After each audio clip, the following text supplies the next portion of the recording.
today we got the awesome opportunity to drive a beautiful 392 Scat Pack. So that being said, let's start it up and go for a ride. In this car, one thing that you'll see obviously in the rolling shots is that it is wrapped in a beautiful two-tone kind of color scheme. It's really cool. He has the demon eyes on it too, so at night it looks really awesome. I'll link his Instagram down below so you can see how the really good shots of this car look. But so getting into this car, it's the 392 Scat Pack with the 6.4 liter V8 engine, and of course that makes 475 horsepower and I believe 480 foot-pounds of torque. I might have gotten that mixed up, but it's just right around there.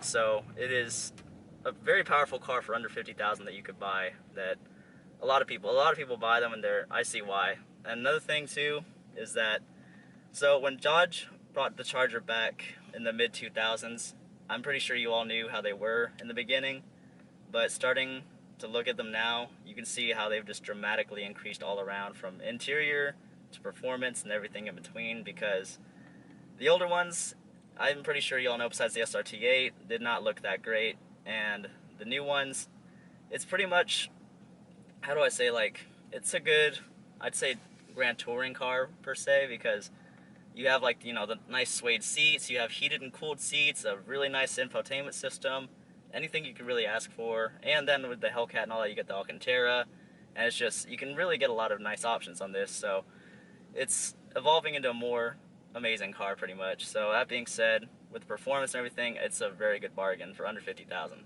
So another thing too is that he has a Borla exhaust on this car, and it sounds amazing. The one thing you'll notice about this car too when you get to drive one is that it has the 8-speed automatic transmission. If you want a manual, unfortunately the only way you can get it is in the Charger 392, but I mean, you can still get one, which is on the bright side. Unfortunately not on the Charger, but the 8-speed I think was a really, really good move, because not only can it deliver the power super fast, but it's pretty good for fuel economy, and it shifts fast, and it's good for like long trips. It's easy to daily drive, which I could driving this car now after a few minutes, I could definitely see driving this car every day. I actually have a couple other friends who have a daily drive to 392 and RTs, and they love it, and I can see why.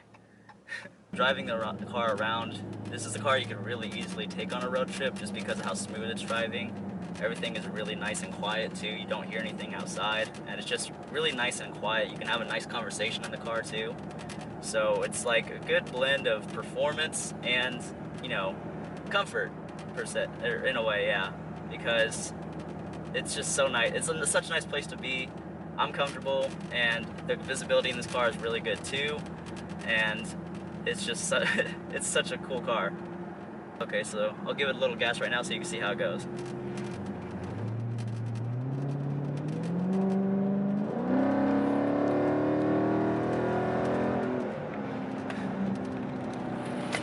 So you can definitely tell this car hauls, no joke.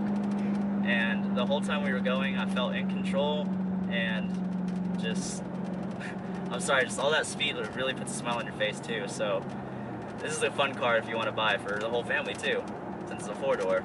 And then another thing comes with the Brembo brakes and the really nice wide wheels and tires. So you can take this thing on the track too and have an absolute blast, or you can just do what we're doing, cruise on the hill country back roads and have a ultimate amount of fun. So a thing I wanted to add on this too is that I've had the chance to drive a Charger Hellcat before around town, and this one, I've noticed it's not as, at low speeds, the Hellcat's really jerky, well, I assume from all the power, but this one, it's a lot more soft around the edges, which is a good thing, honestly, for driving every day and things like that, because the Hellcat's cool, but it kind of jerks a lot. So I mean, if you want to drive one every day, I'd say go for this one, because it's a lot more comfortable to drive, which I think kind of Dodge planned that out too, which is a good thing. We're coming up on one more stretch of open road. I'll give you all one more pull.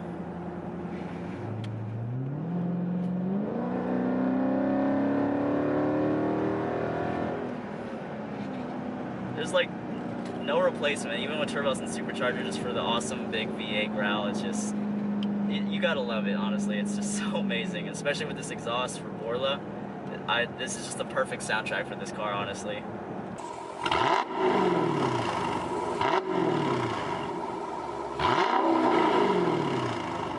And then one more thing I have for both, I guess, this car, the Scat Pack and the Hellcat, is one thing I would be wary of, is that the throttle is a little touchy. So if you're going to, get on the power and you haven't exactly had a lot of experience with high horsepower cars, you're going to want to roll into the throttle pretty easily, because if not, and you just mash it, you're going to have a bad time and you're going to end up on YouTube in a way you don't want to end up on YouTube.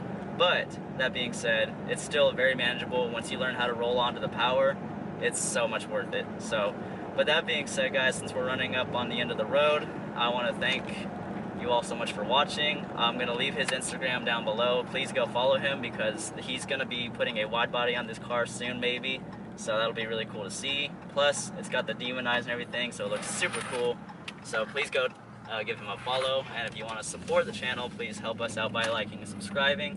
We do car reviews and everything like the Integra build every single week, and we're going to upload twice a week soon after we figure out our new job. But that being said, thank you all so much for watching, and I hope you enjoyed it, and I'll see you all next week.